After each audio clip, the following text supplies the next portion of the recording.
Рахмат, Азат Оғозович, саламатсыздар, урматтуу депутаттар, урматтуу чакырылгандар. Ильяс Азизбекович, сиз аз кеңири маалымат бердиңиз, уктук маалыматыңызды. Бул жерде биринчи тактоо иретинде Кубат Үсөнкулович, бүгүнкү күндө сиздердин каттооңуздарда турган Чоң Ала району боюнча канча кен бар, канча кен иштеп атат?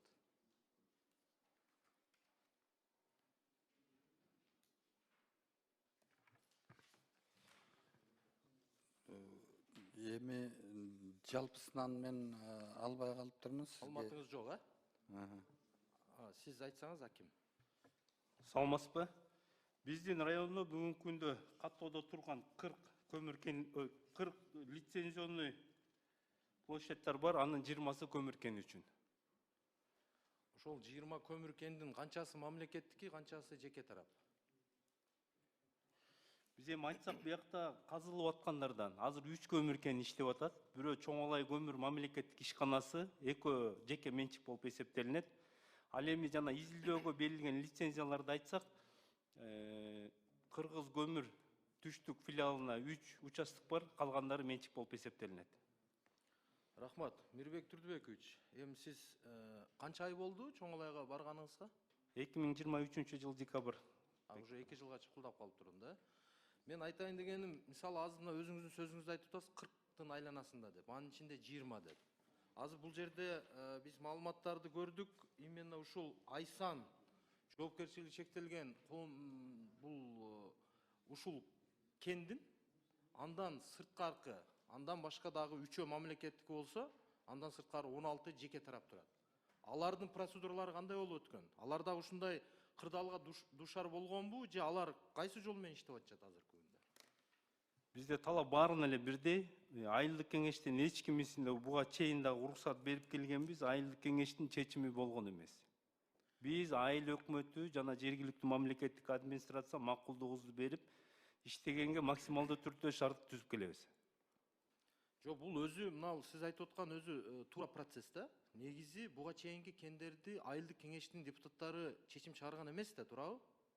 Же чыгарып келишкенби? Жок, чыгарган эмес. Эмне себептен буну именно айылдык кеңештин чечимин күтүп атасыңар? Бул кечиресиз, бул айтылган эмес. Муну көп чындыкка дал келбейт да. Биз тескерисинче Айсан ККД фирмасына, жоопкерчилик чектелген коомуна кар түшүп кетет, барууга мүмкүн болбой калат деп биз аркасына шаштырып жүрүп, заключениялар тез арада бүтүргүлө деп, анан акырында булар 21 ноябрда алып келип атат акыркы заключениясын.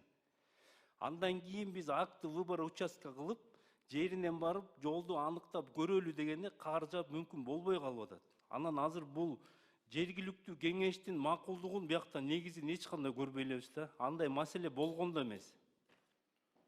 Бул жерде Абдулдабек Назарович, сиз жетекчисизби? Ооба. Саламатсыздар. Бүгүнкү күндө кайсыл процессте турат? Сиздердин колуңуздарда кандай лицензиялар бар? Кайсы этапта турасыздар? Бизде азыр геолого-разведочный работа жүргүзүп атабыз и ошонун негизинде бир участокты разработкага алдык. Азыр проекттер түзүлүп, мына жакында экинчи лицензия соглашение алабыз на разработкага. Урматтуу депутаттар, мен өтө ыраазычылык билдирем. Мен сиздерге айтып коеюн, бул Айсан гана эмес. Мен көп эмелер менен сүйлөштүм, жер казынасын пайдалануучулар менен. Бардыгы айтты, баратке сиз ушундай биздин дагы көйгөйлөрдү айтып коюңуз деди да. Ошол эле булар айтып аткан объекттин жанында 3 объект бар. Бивай дагы бир ош толуп бар. Ошо биздин салган жол аркылуу кетет да. Дагы 3-4 объекттер да барат. Алар геологоразведка алыптыр. Өзү жол бул общее пользование деп коет да. Анан мына Чоң Алай айыл өкмөтү дагы районда мыйзам эмес, түшүнүк менен жашашат да буларчы. Биринчи десең эле паланчанчы осо эме кылган, баягы жолду трансформация кылышыңар керек. Анан булар айтып атпайбы, күлкү келтирерликчи. Сейсмология дейт. Булар өткөндө начальник милициясы чыгып алыптыр менден жол салып атканда, ушу подъездный жолда тогу. Не себептен ГАИден разрешение алган жоксуңар деп 2-3 жол чалды да магачы. Мен айттым, ГАИдин немеси кандай? Биз тогу жол салсак, жок, ошолордон макулдук кат алышыңар керек деп, начальник милиция бизди жолдо тосуп алып, аябай эме кылды да, биз допрос кылды. Анан кийин мен сиздерге айтып коеюн, урматтуу депутаттар, бул нерсенин өзү инфраструктуралык түзүмдөр трансформацияланбайт деп турат. Инфраструктура түзүмгө кайсылар кирет? Жол кирет, подъездный жол, технологический дорога, АБК, баягы геологический база, рудный склад, угольный базалар кирет. Рахмат, түшүнүктүү. Бул жерде бул атамекендик инвесторлорбу же сырттанбы? Сырттан. Сырттан. Канча каражат салышты? Азыр бир $2,5 миллион уже кетти да. Жо сиздер жергиликтүү бийлик менен, Минприрода менен толук кандуу акыркы соглашенияларды албай туруп эле ошончо чоң каражат салып койгонсуздарбы? Ооба, себеби бизге техникалар келди да, азыр жалаң кат чоң техникалар келген. Грейдерлер келди, бульдозер, кат эмелер келди, каптапилер, бульдозерлер келди. Техникаларыңар гаражда турат да, тиги эме объектиге салган сумманы. Объектиге биз где-то бир 10 миллиондой салдык, сомдой объектине. Техникаларды кошкондо ушундай азыр техникалар ушу базада турат, жаныбызда база алганбыз, ошол жерде турат 7-8 техника. Кубат Үсөнкулович, бул жерде эми азыр жеке тарап менен мамлекеттик администрациянын эки ара чыгып атат да пикирлеричи. Сиздер түзмө-түз көзөмөлдөйсүздөр да, лицензияны сиздер бердиңиздер, көзөмөл кызматы дагы сиздерде. Эмне себептен мындайга жол берип атасыздар? Причина эмне? Бул жерде мындай болгон, бизге арыз түшкөндөн кийин анан комиссия түзүлгөн. Бул өзгөчө кырдаалдар министрлигинен жана тийиштүү жерде ошто. Анан комиссия тиги чоң алайга баратып, ал жака негизги жолдун кенге чейин жеткен эмес. Себеби кар калың болгондуктан. Анан мына кар кеткенден кийин анан жеринде тийиштүү актылар түзүлүп, жыйынтыктары берилет.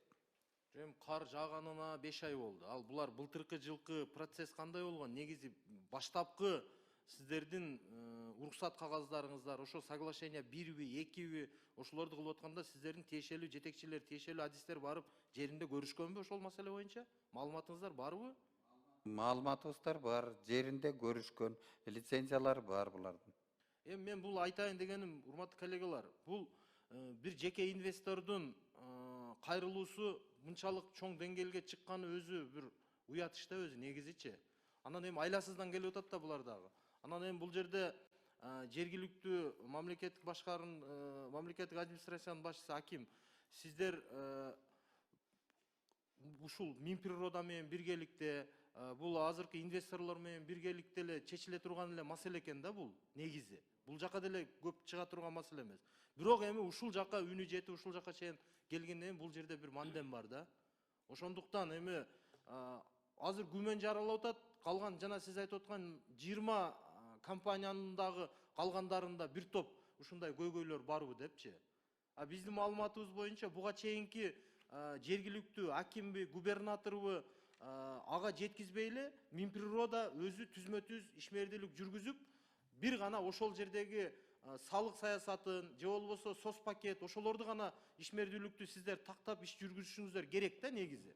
Калган мисалы основной негизги ишмердүүлүктү түзмө-түз бул Минприрода жүргүзүш керек. Анан бул жерде эмне себептен айылдык кеңештин деңгээлине чейин түшүлүп атат, эмне себептен мындай жагдай болуп атат, ушул жагы бир аз күмөн жаратып атат да. Сиздерге бир кайрылып коеюнчу, урматтуу комитет мүчөлөрү. Булар айтып атпайбы, биз ладно дедик, ошо 1,5 гектар трансформация кылалы деп, бир жыл өткөндө, мына 17 февралда дагы кайрылдык кат менен. Районго кайрылсак, район айтты барып айыл өкмөткө бергиле, айыл өкмөттү депутаттардын сессиясына коюлат деди. Мына 2 ай өттү, жок, каралган жок. Мейли дедик, чөртсүн ушуну эме кылып коелу, трансформация кылып коелу десек, дагы жок. Бул жерде өзү мындай да, процедурасы боюнча эми трансформация болобу, жайыттын жериби, же суу фондунун жериби, же айыл өкмөт, же токой чарбасы болбосун, кандай маселе болбосун, Минприрода керектелүү мисалы сиздерге кат жолдоп, сиздер ошонун алкагында бул жерде ким иштетиши белгисиз болуп турган моментте сиздер толук кандуу ошол нерсени өзүңүздөр трансформация кылып, бардыгын бүтүргөндөн кийин гана анан кийин буларга аукционго же башка экинчи этапта берилиш керек да өзү. Бул жерде албетте мисалы кызыкчылык болот да. Бул жерде мисалы азыр эми сырттан келеби, ички болобу, инвестор болсо эле местный биздин жашоочулар дагы булар как будто бир башкача бир сумма кылгандай көп нерсе мисалы требут этиши мүмкүн да. Ошондуктан өзү буга чейинки башка райондордон деле канчалаган арыздар келет, бирок мисалы ошол айыл өкмөт, аким баардык иш кагазды бүтүрүп туруп, анан 10 катышуучу болобу, 5 катышуучу болобу, ошолордун анан утканга берилиш керек да өзү процедура. А мындай болуп алып туруп, анан бул ачыкталып калып, булар канчалык расход кылып алып, булар деле эми жөндөн жөн кылган жок да. Насыя алып атат, карызга алып атат, канча мисалы бул жерге акча сарптап атышат. Ошондуктан ушуга жеткизбей бир карап койсоңор жакшы болмок да. Бул жерде бир мындай күмөндүү жагдайлар бардай сезилип атат да. Ошого эми биз бүгүн кандай биз чечим кабыл алабыз же чечим кабыл албайбыз, просто бүгүн маалымат алабыз. маалымат угабыз да только. Рахмат.